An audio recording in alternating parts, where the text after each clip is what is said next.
This blog is sponsored by Banggood.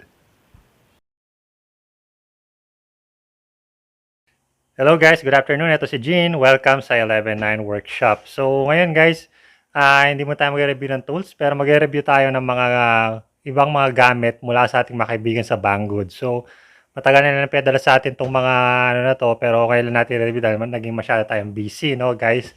And napapansin ko rin kasi nung mga madalas na araw, lumalakas yung mga ulan dito sa atin, no guys? Tapos, syempre di natin maiwasan na kapag malakas ang ulan, nawawalan tayo ng power, no? So, ang specifically kung hiniling Winish sa Banggood is pagpadala sila more on mga gagamitin natin as a prepper kasi nga prepper din ako, sabi ko nga sa inyo, di ba? So, last time ni-review natin yung flashlight, yung next tool na flashlight na napakalakas, no? So, gustong-gusto ko yung flashlight na yon. Eh ngayon, meron po rin sila pinadala mga ibang tools na makakatulong din sa atin in case of an emergency. Ano ba, pag brownout, no? So, ito yung isa. This is the folding fan LR 2018, no? So, it's multifunctioning and USB charging na fan. Okay? So, alam nyo naman, kapag brownout, di ba? Kung walang fan, lalo na kung meron kayong mga alagang bata or mga sanggol, napakahirap kapag brownout kasi napakainit. Malamang yung mga bata nagreklamo, yung mga sanggol umiiyak, di ba? And nakakapagod na paypayan yung mga yan, especially if yung brownout is napakatagal. Alam ba, ilang oras, 'di ba? And wag naman sana ilang araw, 'di ba? Kung alam ba talagang malakas yung bagyo, nasira yung infrastructure, no? And this is where this comes in. Tingnan natin yung loob niya, buksan natin. So it's a mini fan, guys. And ang size niya is around, kunin ko lang yung metro ko. 7 inches, eksakto. So, it's a 7-inch na fan and tumatayo siya. So, ayan. Ayusin ko lang yung angle ng camera. Yan. So, it's actually a stand fan, guys. Pero maliit lang siya na pang desk, no? And this is rechargeable. Rechargeable siya. Pwede mo siyang i-charge using USB. Pwede rin siyang i-charge sa power bank. Pwede mo rin siyang i-charge using solar. Mapapakita ko sa inyo yan. So, let's turn it on muna. Meron siyang fan feature, no? Ayan. Whoops.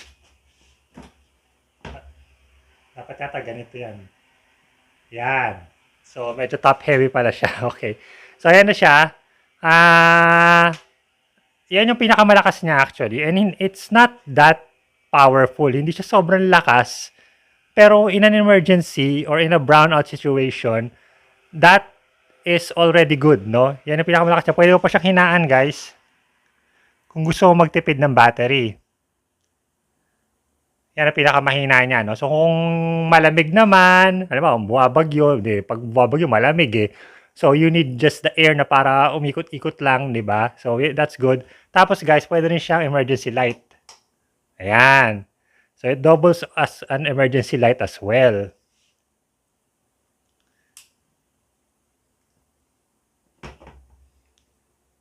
Patayin muna natin. Oops. Yan. Tapos guys, itong kasama niya, may kasama siyang solar charger. And pwede ka rin dito mag-charge, pwede mo rin dito i-charge yung inyong mga cellphone. So, saksak mo lang siya dito. Ayan. Tapos pwede mo siya i-charge yung fan, no? Or direct na plug dito. So, kung halimbawa, ubos na yung battery, pwede mo itong itapat sa bintana sa araw, tapos isaksak mo doon sa fan para direct power na siya, no? At pwede rin siyang mag-charge nga ng phone using dito. Ito, meron din siya USB charging cord, no, guys? Now, ano ba yung gano'n siya katagal, no? So, ang battery niya, guys, is 4-volt 1600 milliamperes yung kanyang battery, rechargeable, yung built-in niyang battery. And charging time niya is around, kung sa 5-volt USB lang, it's around 5 to 6 hours. No, guys? Tapos ang kanyang, tumatagal yung kanyang fan kapag high speed it's only about 2 to 2.5 hours, no? So high speed 'yon. And then 2 to 5.3 hours or 2.5 hours, sorry, 2.5 to 3 hours kapag low speed. Kapag yung nakatodo ilaw, yung strong light, it's 6 to 8 hours. At kapag naman weak light, it's 8 to 10 hours, no guys? Ayun. At ang kanyang power bank capacity is 0.6 amps, no? So, ganun lang siya kalakas. It's not much, guys. Hindi siya kasing lakas ng ibang mga emergency fan. Hindi siya ganun katagal, no guys? But if there's an emergency na talang kailangan nyo ng fan, no, na kapag walang kuryente, kailangan nyo, this could help you a lot, no, especially with this solar charger. Medyo maliit yung solar charger niya, guys. Pwede mo naman siguro ito bilan ng isa pang solar charger, mas malaki. And I'm looking forward na makatanggap din sa Banggood doon yung malaki solar charger para ma-review rin natin next time, no, guys. Okay. So, yan yung fan. Next naman, guys, is ito. Ito yung solar lamp na bago, guys. Remember last time, nag-review tayo ng solar lamp light mula sa Banggood, no?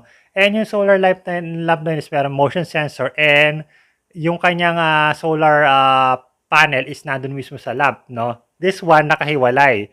Meron tayong subscriber na nagsabi na mas maganda rin nakahiwalay. So, ito, pinadalan tayo ng Banggood ng ganyan. And this is it. Ayan siya. So, ito yung pinaka-solar light na i-mount mo kung saan mo gustong i-mount, no? Mo sa labas, di ba? O kahit sa loob ng bahay, kung trip mo kapag kung gusto pa ilawin yung bahay. And then, ito yung kanyang solar na receiver or solar panel. And meron siyang 5 meter na cord. So, mahaba yung cord niya, guys, 5 meters. Tapos, guys, ang ano niya, meron din siyang motion sensor, no? So, kapag lumapit yung mga tao, nag-on siya and then pag umalis, namamatay 30 seconds after, no? Tapos, meron siyang built-in na 1,200 or 2,400 milliampere na lithium battery. Hindi ko alam kung ano yung lithium battery na naka-connect dito ngayon. Wala nakalagay, no? Walang markings, so. So, if we test this, try natin saksak. Ayun.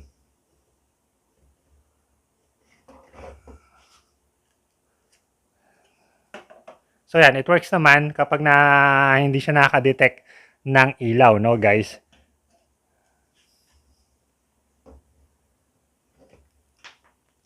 Ayun, so mas maliwanag siya doon sa una nating ni-review na solar lamp post, no? So, I think okay din to. Baka ito yung ipalit ko doon kasi 'di ba sabi ko sa inyo ang plano ko doon ilagay dito sa may banyo kaso medyo palpak yung kasi hindi gaano makasagap ng araw. But this one, since meron siyang cord, baka pwede kong ipatulay yung cord niya palabas dun sa bintana namin para lang ma-charge siya habang hindi ginagamit, no guys. Ayun. So guys, yung dalawang products na ito, itong solar lamp and solar fan na to, these are all available, of course, sa Banggood, guys. And nasa baba, nasa description, yung link kung saan nyo sila mabibili, guys, no? Tsaka guys, malapit na pala ang 11/11 sale ng Banggood at magsisimula yan sa November 1, no guys? So kung may mga trip kayong mga products sa Banggood like this two or yung mga paborito natin mga tools, yung mga Top Shock, mga Drill Pro, Biola Works, di ba, Mencela, kung trip niyo yung mga yan, guys, i-add to cart nyo na sa Banggood and abangan nyo, baka so super sale sila kasi sa Banggood kasi minsan pa nagsisale sila talagang it's either 50% or up to 70% off pa nga minsan. So, abangan nyo lang yan sa Banggood, guys, no?